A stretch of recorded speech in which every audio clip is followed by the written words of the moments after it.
This is CBC Vancouver News. The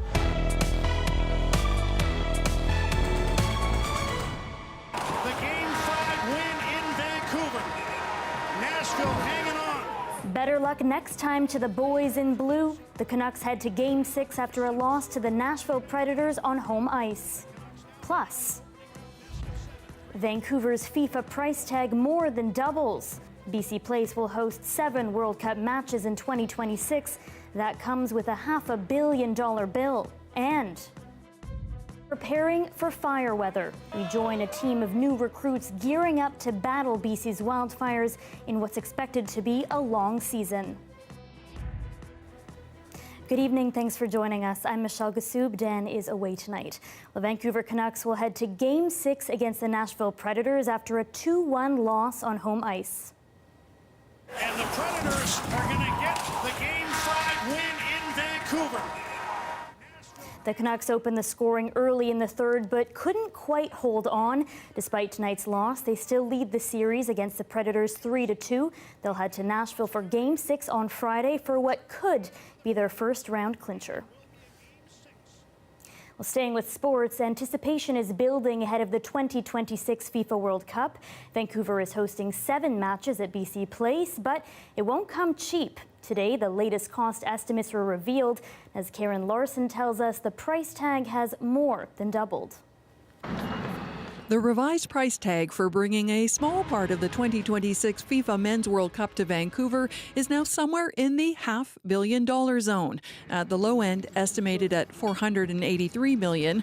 At the high end, $581 million, with contingencies built in for inflation and cost overruns. The federal government is contributing $115 million, but it's BC taxpayers picking up the biggest part of the tab, at least $140 million, and possibly much more if the financial picture changes. The budget we put forward today, we believe, is the one that is accurate, and I think taxpayers expect us to work within that budget. Vancouver's mayor says hosting the games will pay off in multiples of tourist dollars. We are literally hosting 30 to 40 Super Bowl equivalents in the city of Vancouver over a month-long period. You got to figure a lot of people are going to fall in love with our city when they see it. Officials say the, quote, long tail of the 7 BC Place Stadium games will generate over $1 billion in revenue if you extrapolate to the year 2031. The BC Taxpayers Federation says that estimate and the entire FIFA World Cup project is offside. As of today, every single minute of playtime for the World Cup is going to cost taxpayers about $922,000. With the total cost of these games, we could hire about 855 new teachers and pay their salaries for a decade. We could build 17 new schools anywhere in the province. Upwards of $200 million is going towards BC Place Stadium renovations, a new jumbotron, upgraded bathrooms for fans, upgraded dressing rooms for players, newer and bigger elevators to improve accessibility, and changing out the artificial turf field for a real grass surface, as demanded by FIFA regulations. Although the teams and tournament schedule won't be finalized until next year, Team Canada is guaranteed to play 2 of its group stage matches at BC Place. Karen Larson, CBC News, Vancouver. We have an update in a case that left many people in White Rock on edge. The same man has now been named as the primary suspect in both of last week's stabbings.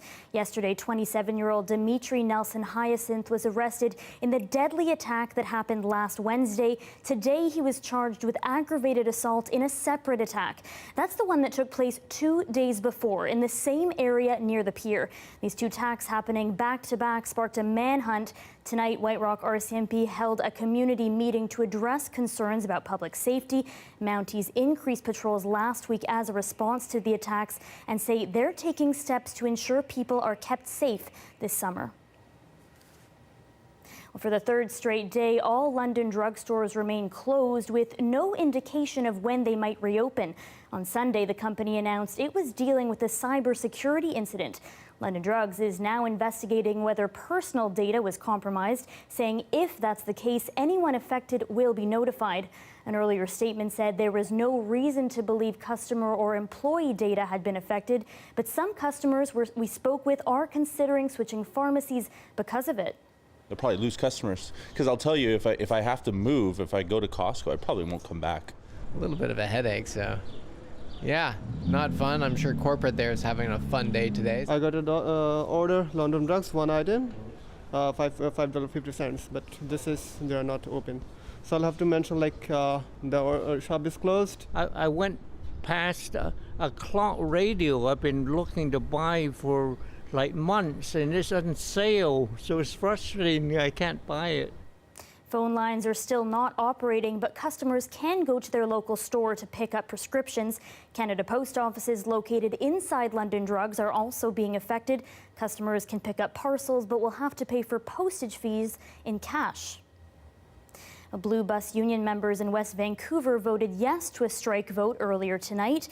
Union leaders have been caught up in contract negotiations since early December. They're arguing for better working conditions and benefits for their 150 union members, including a guaranteed 5-minute bathroom break and an improved long-term disability plan. The District of West Vancouver says it's disappointed by the strike vote and that the parties have already reached common ground on many issues. An unusual situation in the BC legislature today. 2 private members' bills were introduced. One from the BC Greens on creating a fair playing field for retrofitted vehicles. That bill will move ahead. The other is from the BC Conservatives, aimed at preventing trans athletes from competing against girls and women in publicly funded sports. And as Mira Baines reports, that bill was voted down. 2 private members' bills introduced today, but 2 very different reactions here in Victoria. The BC Greens say their bill is aimed at providing the same grants and rebates for the conversion of gas or diesel vehicles to electric that are available to people purchasing electric vehicles. In the bigger picture here, what we want are incentive programs, rebate programs, grant programs that are really focused on the innovation that we have right here in BC. Merit-based Edison Motors, which recently sparked an investigation in the handling of clean energy grants by accounting firm MNP, supports the Greens bill. They hope to electrify more large trucks. The markets are largely being overlooked, like the logging, the heavy construction, the vocational, the F450, 550. There's no electric options out there. These are work trucks that people really need to use. That bill went through to a second reading, but the BC Conservatives failed to gain enough support for their bill, which would prevent trans athletes from participating in some girls' and women's events. Events and tournaments that are publicly funded must be classified by sex and limits participation to participants of the biological sex that corresponds to the sex classification. The bill was killed with a standing vote. BC United and the BC Conservatives voted for it to move ahead. The BC NDP and Greens blocked it. BC United says under leader Kevin Falcon, it's parliamentary tradition to support all bills from all 4 political parties on first reading out of respect for the democratic process. Government House Leader Ravi Kahlon and field hockey player who competed at the Olympics says there are more pressing issues, including housing and health care. I was bullied as a kid. I can tell you that sport saved me, and it's sport that saves a lot of young people out there. And to use our kids and their ability to just be amongst friends and playing something that they love as a political tool to try to score some points is shameful, in my opinion. The political wrangling is expected to ramp up as we near the end of the spring legislative session, heading into a fall election. Mira Baines, CBC News, Victoria. People living in RV parks are getting more protections from the provincial government. Previously, there was no limit on how often owners could change RV park rules. Now they'll only be allowed to make updates once a year. They'll also have to give tenants 3 months' notice of any changes. Seen a lot of ownership changes in these parks. Often in the beginning it's a family and it's a community and there's a sense of connection for everybody involved, and often we're seeing the new investors are buying them in, finding ways just to evict everybody with notices so that they can develop the area. It's putting a lot of people on the verge of homelessness. These changes were recommended by the 2018 Renters Task Force, which pointed out more RV parks were being purchased by investors. As for why it took 6 years, the minister says many of the new owners do not live in Canada and were difficult to track down. He adds the province wanted to make sure they were consulted before implementing the changes. TransLink says new data shows ridership has returned to pre-pandemic levels, which means unprecedented overcrowding. Metro Vancouver's population is growing rapidly with 1.2 million average daily boardings. The Fraser Valley has seen the largest system-wide increase in ridership at 29%.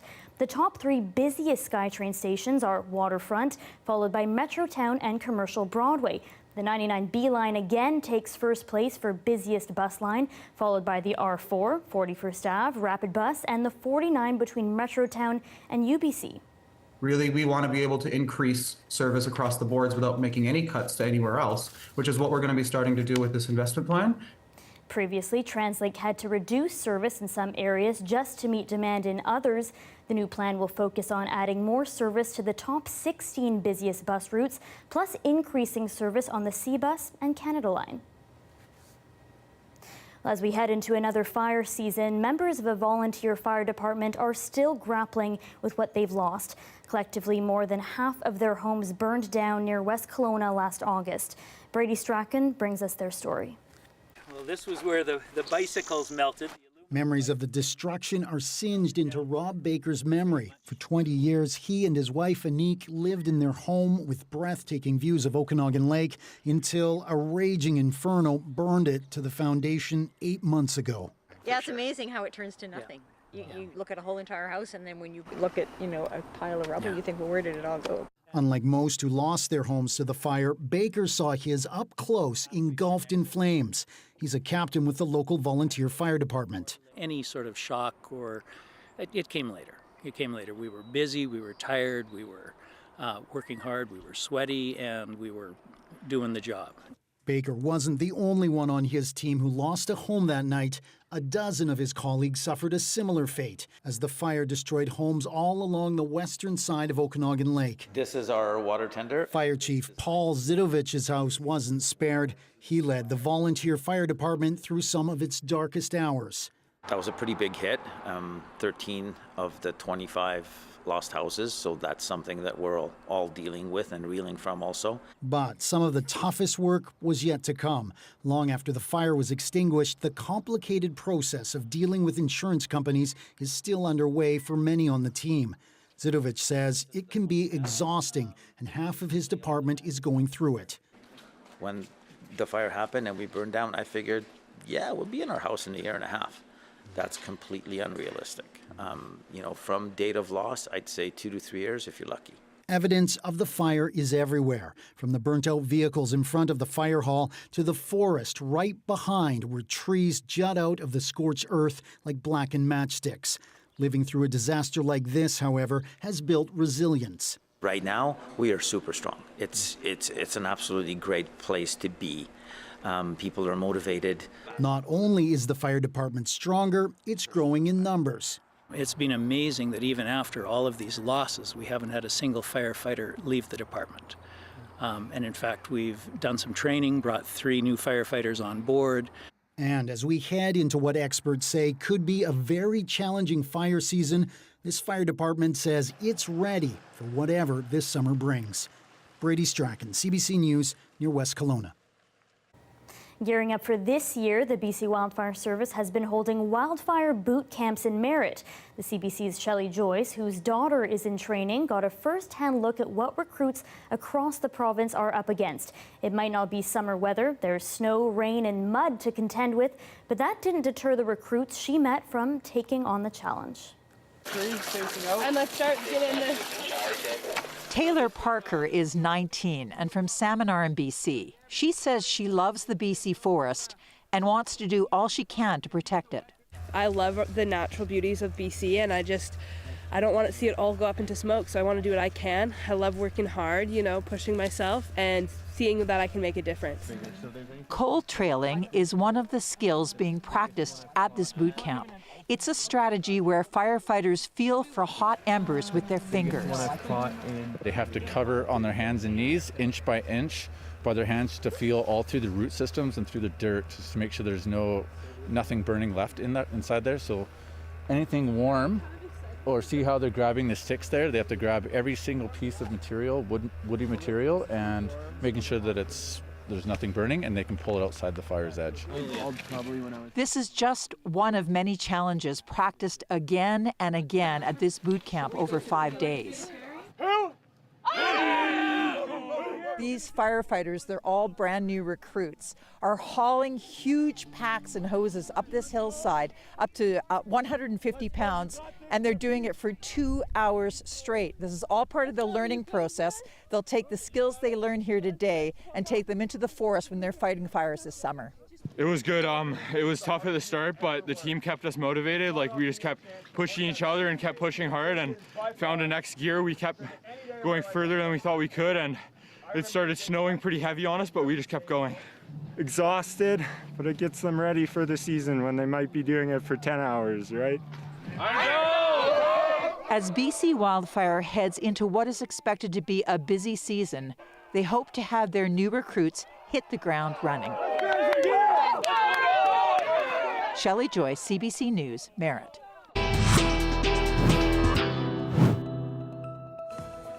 The leader of the official opposition given the boot over unparliamentary language. What Pierre Poilievre said to the Prime Minister to get ejected from the House of Commons, and how Justin Trudeau responded after the break.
Welcome back. In Ottawa, Conservative leader Pierre Poilievre was ejected from the House of Commons today. It's rare for a speaker to take such a measure, accusing the opposition leader of unparliamentary language. Kate McKenna now with how all the political drama unfolded. With a packed gallery in the House of Commons, including 2 school groups, question period got nasty. What hasn't been answered by the Leader of the Opposition is why he chooses to continue to court extreme right nationalist groups. I always condemn extremism and racism, including from the guy who spent the first half of his adult life as a practicing racist. As party leaders hurled insults, the backbenches roared, and the Speaker lost control. And I'm going to ask all members to control themselves. The first to be tossed out, Conservative MP Rachel Thomas for insulting the Speaker. I think that the chair is acting in a disgraceful manner. Then things got even worse, with the Prime Minister accusing the opposition leader of courting extremists after visiting anti-carbon tax protesters earlier this month. It was a choice to pander to white nationalists. Mr. Speaker, it is a choice for him to implement extremist policies. Pierre Poilievre asked about BC's request to reverse the decriminalization of some hard drugs in an attempt to reduce the number of overdose-related deaths. When will we put an end to this wacko policy by this wacko Prime Minister? No. There are a couple of things which are going on here today, which is not acceptable. Poilievre was asked to withdraw the term wacko and refused repeatedly, so he got kicked out too. Mr. Poilievre, I have to name you for disregarding the authority of the chair. Soon, all Conservatives left the chamber in protest. Within minutes, Poilievre posted online saying he was censored. Who silences him? He keeps saying dumb things. I think it would be good if he shut up. He shut his yap once in a while. Both parties sent out fundraising emails trying to capitalize on the dust-up. And so, colleagues, brings us to an end of a remarkable question period. And they're back again Wednesday. Kate McKenna, CBC News, Ottawa. You're looking at a live shot of downtown Vancouver and BC Place. Darius Madavi will have your full forecast next.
So I know when I really like a song, if within the first 3 seconds, I'm already vibing to it. Hey, I'm Rohith Joseph. Vibin' is the new show all about discovering great new songs and fresh artists from across BC and beyond. It's not one person dictating what good music is, it's the community sharing what good music is. Stream Vibin' on CBC Listen. Hi, I'm Amy Bell, and here's what's in your CBC Vancouver inbox. With the changes to how Canada is able to access journalism online and on social media, we want to assure you that when you're looking for CBC News, you'll always be able to find us. Local news, breaking stories, and the latest from around the world is at your fingertips any time of the day with the free CBC News app and online at cbcnews.ca. For news you can trust, download the CBC News app and stay connected wherever you are. The weather update is brought to you by Direct Buy Furnace. To cool and clean the air in your home, call Direct Buy Furnace. Installing Trane, the most reliable heating and cooling brand.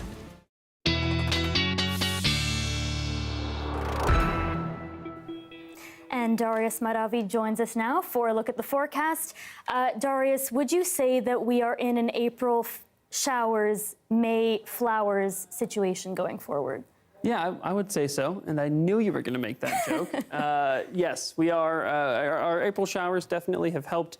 We got some nice wet conditions that we've been lacking for quite a while. Now we're out of that wet pattern, which I'm sure some people are happy with, to have some sunshine. It is expected to return this weekend, some more showers, so May showers as well. Now, if we take a look, you can see on the satellite that we did have some more activity over the last 24 hours. We did get, some more showers across parts of the region and some snow for the mountains as well. But generally speaking, we're getting drier as we get into the end of this week. Maybe some cloud moving back in on Friday, but for now, things are going to be more calm. If we take a look at our forecasted precipitation, you'll see some clouds start to move in at times, but come in and out really. Other than that, those showers really not going to hit many places until we get into the weekend, which you can start to see there late or early on Friday. We start to see some potentially reaching the island, but then not making its way to Vancouver until that overnight period, Friday into Saturday. If we take a look at the rest of the province, you'll notice that we have a little bit more activity on the other side of the border, but not much of it making its way over here. We do have a small risk of thunderstorms for some places tomorrow afternoon, but less than we've had today and what we had yesterday. So things are generally calming down. Just some of that convective activity is still making it a possibility, including in the Fraser Valley. If we take a look at our temperatures over the next couple of days, they're going to continue to come up across most of the province over the next few days for what will be a warmer weekend for the interior, for most places at least, although we're getting a better idea of whether those temperatures will stay stagnant or have another drop in some places. We'll probably get into that more tomorrow. If we take a look at our conditions across the province, still relatively calm, lots of sun pretty much everywhere, although some places will still see a little bit of precipitation. And in terms of a 5-day forecast, what we're looking at is a mix of conditions for May. We've got a little bit of rain coming this weekend, but lots of sunnier days before we get there. Okay, a mixed May. And I will commit to making a better joke next time. Thank you, Darius. Thank you, Michelle. And that is your late news for Tuesday. Thank you so much for joining us tonight. For news anytime, visit our website. That's cbc.ca/BC. Your next local news is on the early edition on CBC Radio 1. That starts tomorrow morning at 5:30. And for all you Vancouver Canucks fans out there, don't despair. Have a good night.